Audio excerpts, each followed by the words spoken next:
আজি আমি এই নামঘৰত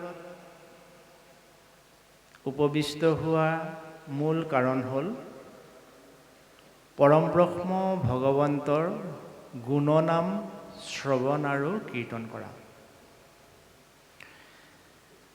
আমি ভগৱন্তৰ গুণনাম কিয় শ্ৰৱণ আৰু কীৰ্তন কৰিব লাগে?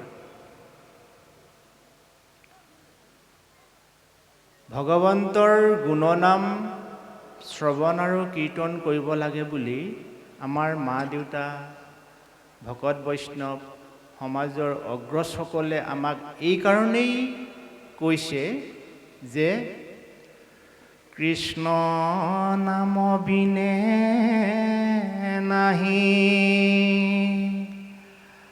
আনন্দ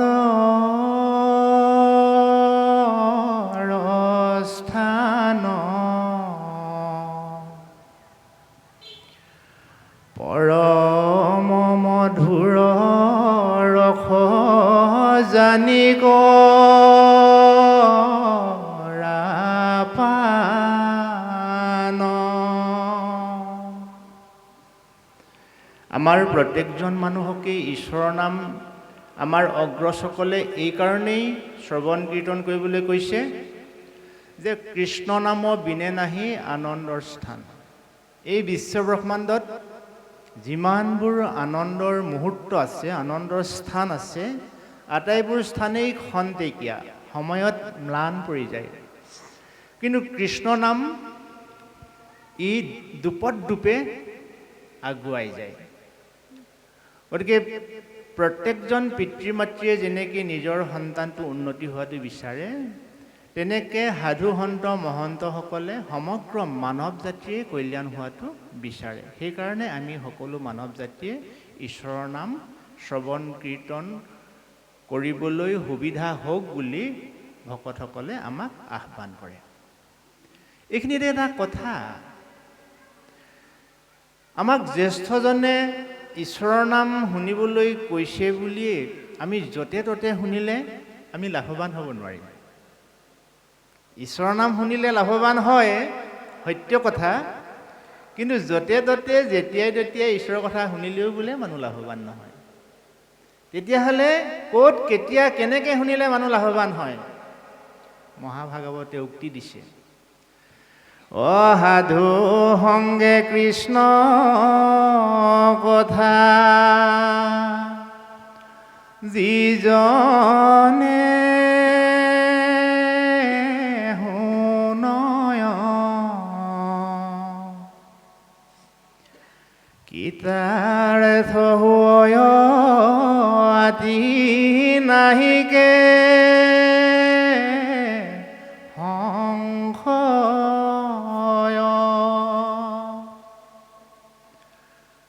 যিসকল বুদ্ধিবান মানুহ, যিসকল চতুৰ মানুহ, সেই মানুহবিলাকে সাধুৰ সংগত আহি ঈশ্বৰৰ কথা যদি শুনে, তেওঁৰ জীৱনত কৃতাৰ্থ হ'ব। গতিকে আমি এই স্থানত উপবিষ্ট হোৱা প্ৰত্যেকজন মানুহেই সাধু মানুহ, চতুৰ মানুহ। গতিকে গাঁৱৰ গুণী জ্ঞানী সজ্জনসকল, নামঘৰীয়া, আমাৰ হাতোলা মেধিকে মুখ্য কৰি মোৰ সন্মানীয় সাংবাদিক বন্ধুসকল, ইউটিউবাৰসকল, সকলোলৈকে শ্ৰদ্ধা ভক্তি সেৱা জনাই আমি মহাভাগৱতৰ অমৃত কথাৰ আজিৰ অধ্যায়টিৰ ভিতৰৰ চোৱালৈকে আমি পদাৰ্পণ কৰিছোঁ।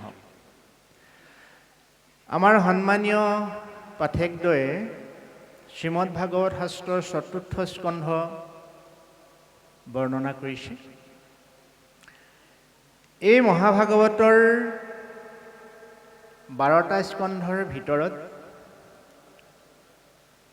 ৪ৰ্থ স্কন্ধৰ লেখকজন হৈছে গুৰুজনাৰ এজন প্ৰপন্ন শিষ্য, শ্ৰী বিষ্ণু ভাৰতী। তেখেতে ৰূপায়ণ কৰা এই অধ্যায়টিত এটি কাহিনীৰে আৰম্ভ কৰা হৈছে।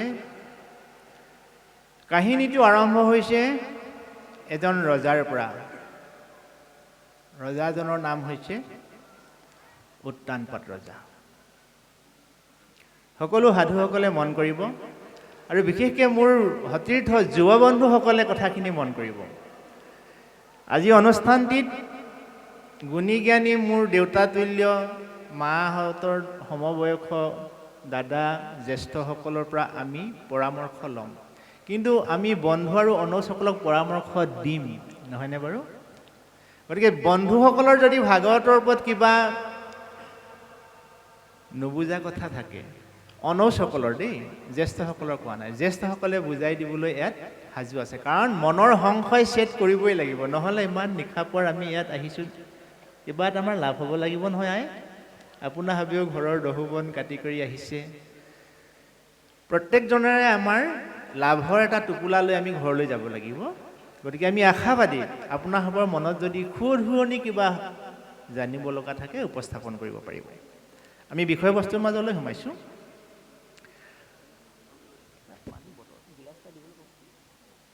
উত্তানপাত নামৰ এজন ৰজাই দুগৰাকী ভাৰ্যা বিবাহ কৰাইছিলে। এগৰাকীৰ নাম সুৰুচি আৰু এগৰাকীৰ নাম সুনীতি। দুগৰাকী ভাৰ্যা বিবাহ কৰাটোত কোনো অপৰাধ নাই, যদি সমমৰ্যাদা দিব পৰা যায়। কিন্তু উত্তানপাতৰ ক্ষেত্ৰত তেওঁ সমমৰ্যাদাৰ প্ৰয়োগ কৰাত তেওঁ ব্যৰ্থ হ'ল। কাৰণ সুৰুচি, ৰুচি মানে কি? ৰুচি মানে প্ৰসাধনযুক্ত, দেখনীয়া, নহয়নে বাৰু? ৰোমান্টিকতা য'ত বেছি থাকে সেয়ে ৰুচি সম্পন্ন। আৰু উত্তানপাত ৰজাই সদায় ৰুচি সম্পন্নক বেছি গুৰুত্ব দিলে, আৰু নীতি সম্পন্নক, সুনীতি, যি নীতিয়ে মানুহৰ জীৱন উত্তৰণ ঘটায়, সেই নীতিক উত্তানপাত ৰজাই অকণমান কম গুৰুত্ব দিলে। সুৰুচিৰ পুত্ৰ হৈছে উত্তম আৰু সুনীতিৰ পুত্ৰ হৈছে ধ্ৰুৱ। এদিনাখনৰ কথা, ৰাজপ্ৰসাদত অগণন সাধু মহন্তৰ লগত মন্ত্ৰী পাৰিষদগণ, তাতেই তেওঁৰ মৰমৰ ভাৰ্যা সুৰুচি আৰু মৰমৰ সন্তান উত্তম। আমাৰ সচৰাচৰ জীৱনতো দেউতাকৰ কোলাত বহিবলৈ যেনেকৈ ল'ৰাবিলাকে বাউল হৈ থাকে, হেঁপাহ কৰে, আশা কৰে, ঠিক তেনেকৈ এটি শিশুতুল্য, শিশু মনৰ, শিশুসুলভ উত্তমেও দেউতাকৰ সেই উচ্চ আসনখনলৈ বুলি এবাৰ যায়, এবাৰ নামি আহি মাকৰ কোলাত বহে, আকৌ দেউতাকৰ ওচৰলৈ যায়, আকৌ তললৈ আহি মাকৰ ওচৰত বহে। এনেকৈ পাৰিষদগণ চাৰিওফালে বহি আছে, আৰু সেই শুভ মুহূৰ্ততে সেই ৰাজসভাত উত্তানপাত ৰজাৰ কনিষ্ঠ পুত্ৰ ধ্ৰুৱই সমনীয়াসকলৰ লগত প্ৰৱেশ কৰিলেহি। ককায়েক উত্তমে যেতিয়া মাকৰ কোলাত আৰু দেউতাকৰ কোলাত আয়াজাত কৰি আছে, ধ্ৰুৱই ভাবিলে ময়ো দেউতাৰ ওচৰত গৈ অকণমান ৰাজআসনত বহোঁ। এই বুলি হেঁপাহ কৰি যেতিয়া আশাৰেৰে তেওঁ ৰাজ সিংহাসনলৈ বুলি দেউতাকৰ ওচৰলৈ গৈছিল, ৰাজ সিংহাসনৰ ষ্টেপটো সচৰাচৰ ৰাইজতকৈ অকণমান ওপৰত থাকে। মনৰ হেঁপাহত ধ্ৰুৱই দেউতা মোক দাঙি দি তোমাৰ ওচৰলৈ নিয়া না, এনেকুৱা ভাৱত হাতখন দাঙি দেউতাকৰ ওচৰত সিংহাসনত বহাৰ প্ৰয়াস কৰিছিল। আৰু সেই সময়তেই উত্তানপাত ৰজাৰ ভাৰ্যা সুৰুচিয়ে মাত লগালে যে ধ্ৰুৱ, তই যি সিংহাসনৰ অধিকাৰী হোৱাৰ সপোন দেখি সেই সিংহাসনলৈ ঢাপলি মেলিছ, সেইখন হিংসা তোৰ বাবে নহয়। সেই সিংহাসনত মোৰ সন্তান উত্তমৰহে অধিকাৰ আছে। গতিকে তই সেই হিংসাত উঠিবলৈ হেঁপাহ নকৰিবি। আৰু এনে বৰ্জ্যবাক্য যেতিয়া সুৰুচিয়ে প্ৰয়োগ কৰিলে, নিজৰ দেউতাক হৈও এই ধ্ৰুৱৰ চেষ্টাক অকণমানো সঁহাৰি নজনালে। আনকি শুনিও নুশুনাৰ ভাও ধৰি দেউতাকে অন্য মনস্ক হৈ থাকিল।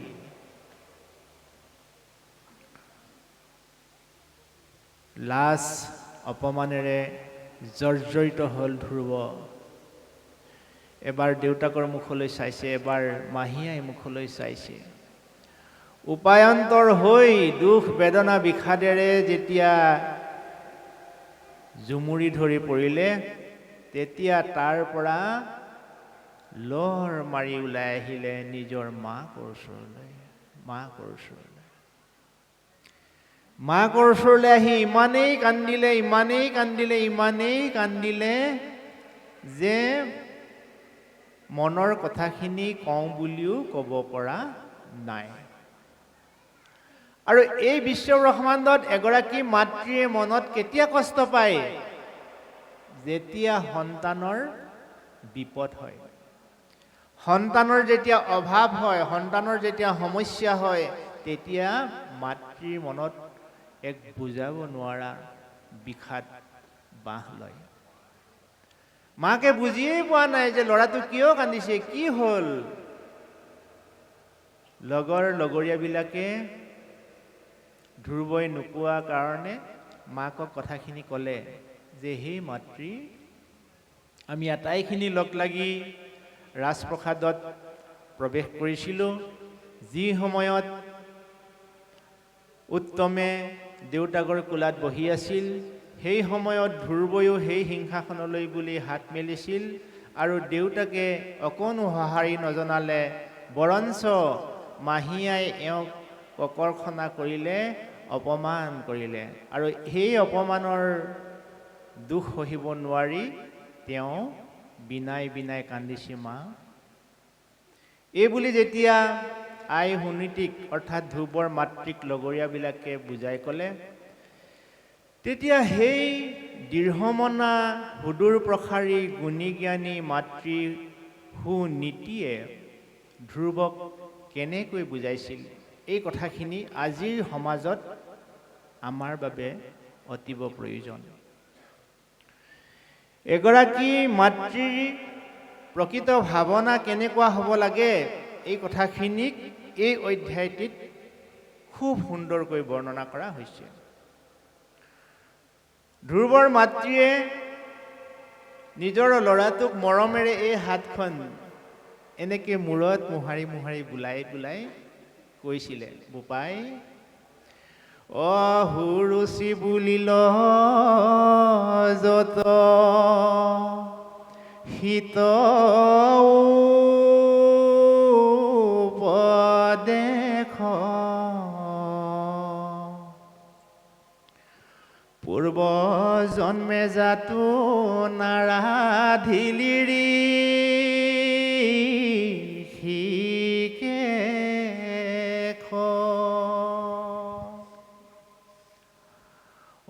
হিকাৰণে দুৰ্ভগাৰ গৰ্ভে ভৈলি জাত,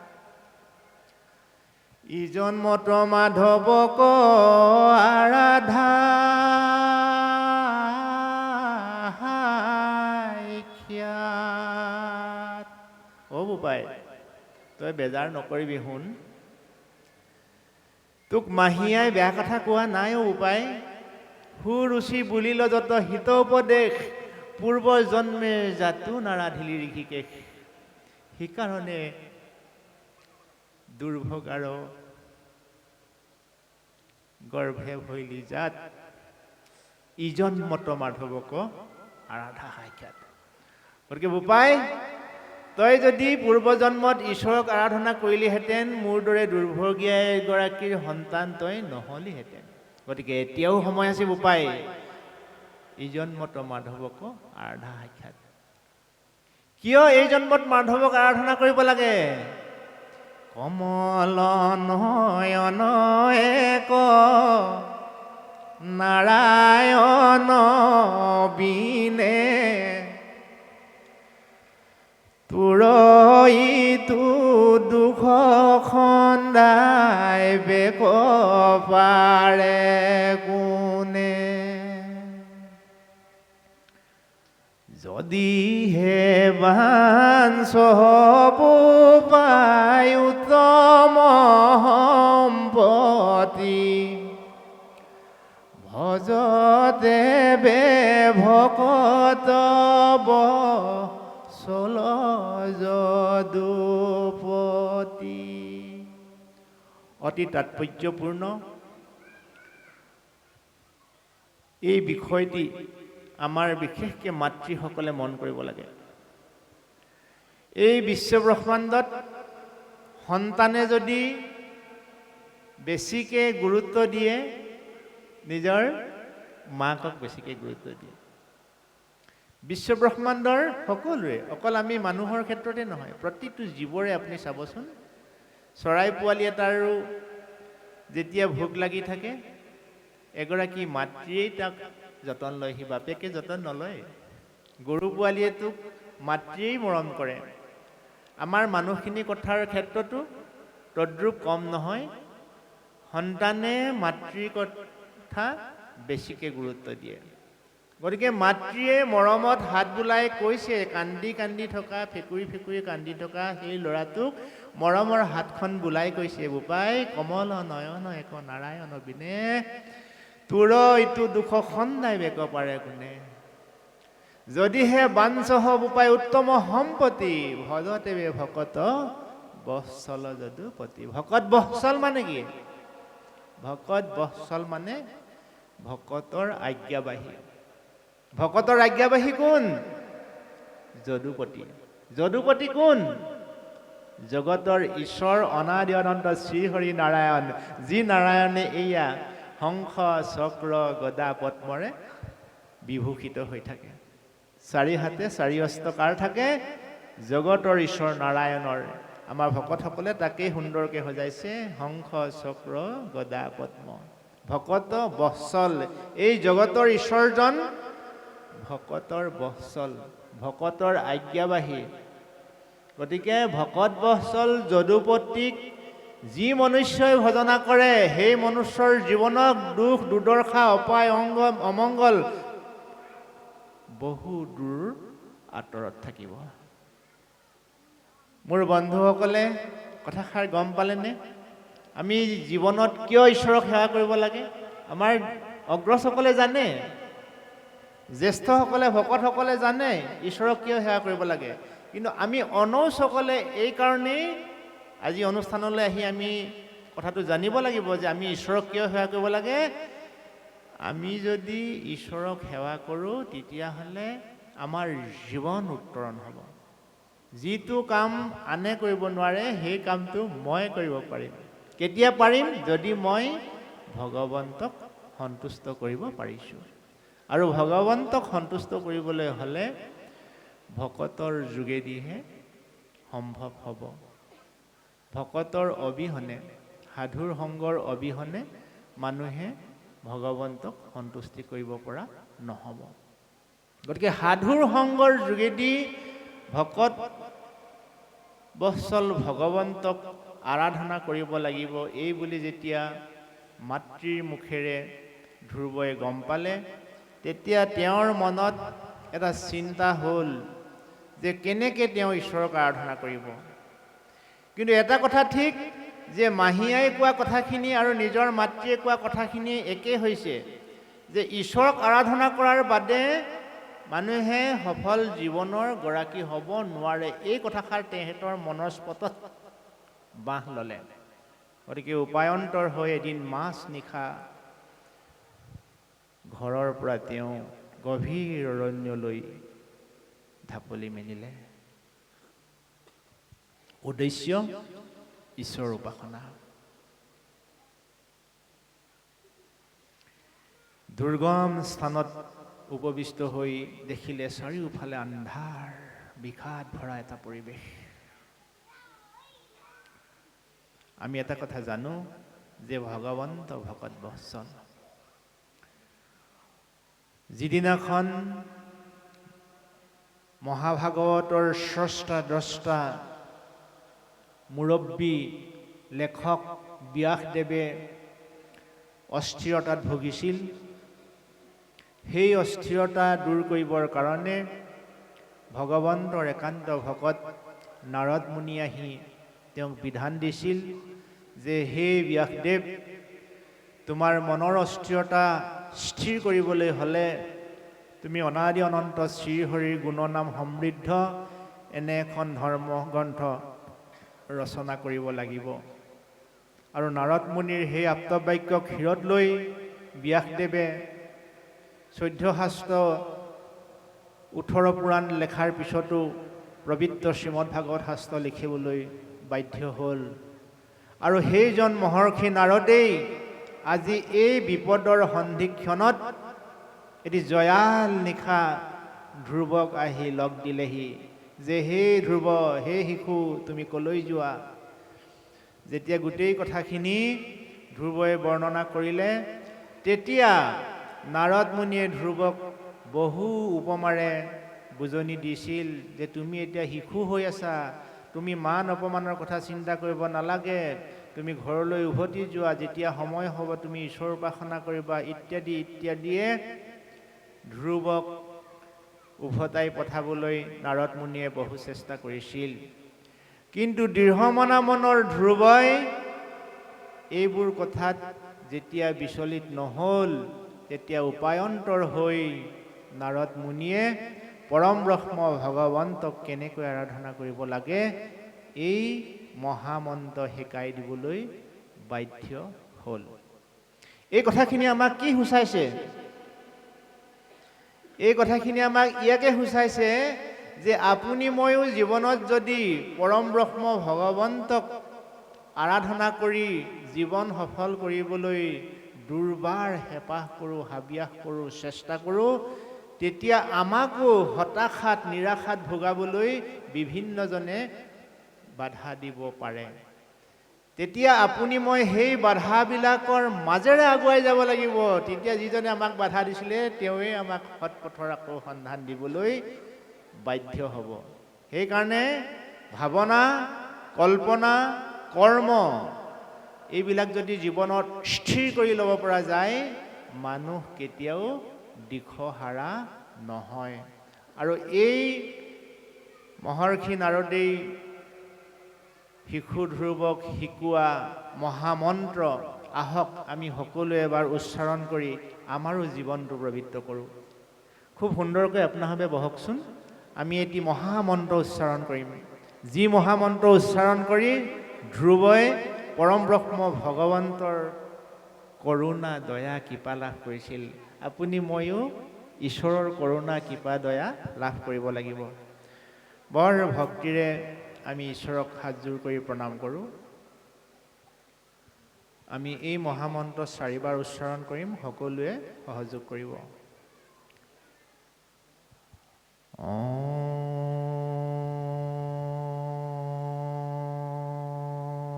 নমো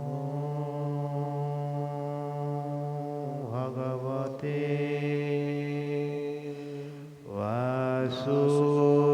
বাসুদেৱায়।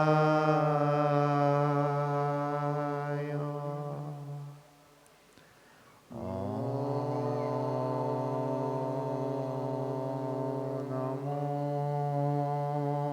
ভগৱতে বাসুদেৱায়।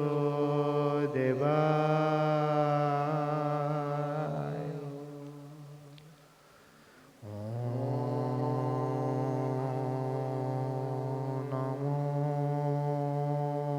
ভগৱতে বাসুদেৱায়।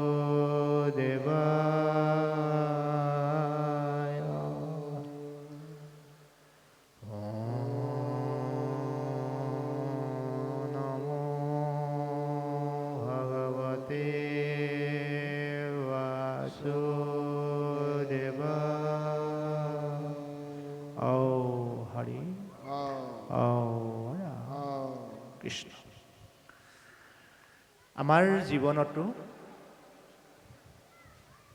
এই মহামন্ত্ৰ আমাৰ মা দেউতাই, আমাৰ অগ্ৰজসকলে আমাৰ জীৱনৰ আৰম্ভণিতে প্ৰয়োগ কৰিছিলে। কেনেকৈ প্ৰয়োগ কৰিছিলে? যিদিনা আমি সংসাৰলৈ আহিছিলোঁ, আমাৰ শুদ্ধিকৰণ প্ৰক্ৰিয়া হৈছিলে। আমাৰ শুদ্ধিকৰণ প্ৰক্ৰিয়াত ঈশ্বৰৰ নামেৰেই ভকত বৈষ্ণৱৰ শ্ৰীমুখেৰে সন্তানটি, ল'ৰাই হওক বা ছোৱালীয়ে হওক, শুদ্ধিকৰণ কৰি সংসাৰত এটা নামে নামাকৰণ কৰিছিলে ঈশ্বৰৰ নামেৰে। তাৰপিছত যেতিয়া জীৱন যৌৱনৰ দুৱাৰদলিত আমি উপনীত হ'লোহি, তেতিয়া বিবাহ পাশত আবদ্ধ হওঁতে গুৰু ভকত আত্মীয় স্বজনক আমন্ত্ৰণ কৰি ঈশ্বৰৰ নামেৰেই আমাক সেই সংসাৰৰ জয়যাত্ৰাত পদাৰ্পণ কৰাইছিল। যিদিনাখন আমি সংসাৰৰ পৰা মেলানি মাগিম, এই পঞ্চভৌতিক দেহা এৰি থৈ যাম, সেইদিনাখন সেই অন্তিম যাত্ৰাটো আমাৰ আত্মীয় স্বজন ভকত বৈষ্ণৱবৃন্দই ঈশ্বৰৰ নামেৰেই উৎসৰ্গা কৰিব। তাতোতকৈ গুৰুত্বপূৰ্ণ কথা, আমি শৈশৱৰ দিনবোৰত যেতিয়া দেউতাৰ হাতত ধৰি বিদ্যালয়ত জীৱনৰ শিক্ষা গ্ৰহণৰ বাবে আগবাঢ়িছিলোঁ, প্ৰাথমিক পৰ্যায়বিলাকত শিক্ষানুষ্ঠানত তাকেই বিধান দিয়া হৈছিল, ওম সতুমা সৎগময় তমসুমা জ্যোতি গময় মৃত্যুমা অমৃতং গময় ওম শান্তি শান্তি শান্তি। কিন্তু ইয়াৰ প্ৰকৃত ৰহস্য আমি বুজিবলৈ চেষ্টা কৰা নাই, কিন্তু কৰিব লাগিব। কিয় কৰিব লাগিব? ওম সতুম সৎগময়, ওম শব্দটো, শব্দটোৰ ওপৰত ওপৰ চন্দ্ৰবিন্দু দিলে ওম বুজায়। এই ওম শব্দটোৱে ব্ৰহ্মা বিষ্ণু মহেশ্বৰৰ ঊৰ্ধত, অৰ্থাৎ সৃষ্টি স্থিতি লয়ৰ যিজন মুৰব্বী পৰম ব্ৰহ্ম ভগৱন্ত নাৰায়ণ, যি নাৰায়ণে এই চতুৰ্ভুজত থাকে, শংখ চক্ৰ গদা পদ্ম লৈ থাকে, তেওঁক ওম শব্দৰে বিভূষিত কৰা হয়। গতিকে ওম সতুম সৎগময়, হে প্ৰভু তুমি মোক অসৎ পথৰ পৰা সৎ পথলৈ নিয়া। তমসুমা জ্যোতি গময়, প্ৰভু তুমি মোক আন্ধাৰৰ পৰা পোহৰলৈ নিয়া। মৃত্যুমা অমৃতং গময়, অ' প্ৰভু তুমি মোক মৃত্যুৰ পথৰ আঁতৰাই মোক অমৃত তত্বৰ পথলৈ আগুৱাই দিয়া, য'ত মোৰ আত্মাই চিৰ শান্তি শান্তি শান্তি লাভ কৰিব। ইমানখিনিলৈকে চব ঠিক আছে, কিন্তু ইমানখিনি কথা জনাৰ পিছতো আপুনি মই ঈশ্বৰক সেৱা শ্ৰদ্ধা ভক্তি কৰাৰ পৰা কিয় বিৰত আছোঁ? আচল ডাঙৰ কথা সেইখিনিতে। আমি ইমানবোৰ জনাৰ পিছতো ঈশ্বৰক ভক্তি কৰাৰ পৰা কিয় বিৰত আছোঁ? ঈশ্বৰক ভক্তি কৰাৰ পৰা আপুনি মই বিৰত থকা এই কাৰণটো আজি আমি উদ্ঘাটন কৰিব লাগিব মহাভাগৱতৰ যোগেদি, নহয়নে প্ৰভু? গতিকে সেই কাৰণটোৱে হৈছে প্ৰভু ভগৱন্তৰ মায়াৰ এখন আৱৰণ। মোৰ বন্ধুসকলে গম পাইছানে? নিশ্চয় আমি ইমানবোৰ কথা জনাৰ পিছতো ঈশ্বৰক ভক্তি কৰিবলৈ, সেৱা কৰিবলৈ, সমাজত যাবলৈ আমি কিয় টান পাওঁ? ভগৱন্তৰ মায়া নামৰ এখন ডাঙৰ চামনিৰে ইয়াক আৱৰি আছে। যদি এই চামনিটো আঁতৰাব পৰা নাযায়, তেতিয়াহ'লে আমি কোনো দিন জীৱন শেষ হৈ যাব। নামঘৰলৈ আহিবলৈ মন নাযাব, কিন্তু ভকতৰ ওচৰলৈ আহিবলৈ মন নাযাব, ভকতৰ বাক্য পালন কৰিবলৈ মন নাযাব। এই মায়াৰ আৱৰণটোক যদি আমি আঁতৰাব নোৱাৰোঁ, যিজনে মায়াৰ আৱৰণ আঁতৰাব জানিব, সেইজনৰ কাৰণে এই বৃহত্তৰ সংসাৰখন এটা গৰু খোজৰ সমান। গৰু খোজ মানে কি? ইমান এটা ইমানটি এটা পৰিধিৰ এটা এলেকা। এই পৰিধিটো পাৰ হ'বলৈ আমি এটা দেউনাত, অৰ্থাৎ ইটো ভৰিৰ পৰা ইটো ভৰিলৈ যাওঁতে অন্ততঃ 10টামান গৰু খোজ থাকে, নহয়নে? যিজন মানুহে গুণী জ্ঞানী বুদ্ধিবান সংসাৰ মায়াৰ তৰণ কৰিব পাৰে, সেই ব্যক্তিজনৰ কাৰণে সংসাৰখন গৰু খোজৰ সম। আৰু যি মানুহে প্ৰভু ভগৱন্তৰ মায়াৰ পৰা আঁতৰি থাকিব নোৱাৰে, তেওঁৰ কাৰণে সংসাৰখন অসাৰ সংসাৰ, বিশাল সংসাৰ, কোনো দিন পাৰ হ'ব নোৱাৰে। গতিকে মহাপুৰুষ শ্ৰীমন্ত শংকৰদেৱৰ প্ৰপন্ন শিষ্য শ্ৰী শ্ৰী মাধৱদেৱে সমগ্ৰ মানৱ জাতিকে এই মায়াৰ আৱৰণ আঁতৰাই পৰম ব্ৰহ্ম ভগৱন্তৰ কৰোণা কেনেকৈ লাভ কৰিব পাৰি, ইয়াৰ এটি খুব সুন্দৰ নিদৰ্শন দিছে। সকলোৱে হাতযোৰ কৰোঁ আহক, আমি সেই মায়াৰ আৱৰণখন আঁতৰাই প্ৰভু ভগৱন্তৰ কৃপা কৰোণা দয়াৰ আমি গৰাকী হ'ব পাৰোঁ। হৰি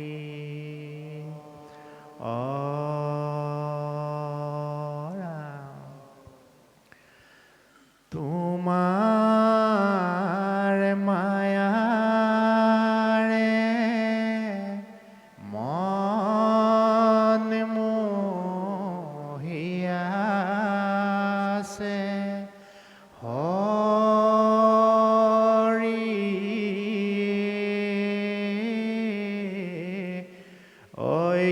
অজ্ঞান আন্ধাৰে পৰিয়া পাৰ নাপাওঁ ৰাম ৰাম। অভয় চৰণে হৰণ পখিলো, হৰি তোৱা গুণ নাম ভকতি প্ৰদীপ চাওঁ ৰাম ৰাম। তোৱা গুণ নাম ভকতি প্ৰদীপ চাওঁ ৰাম। হৰি ৰাম কৃষ্ণ।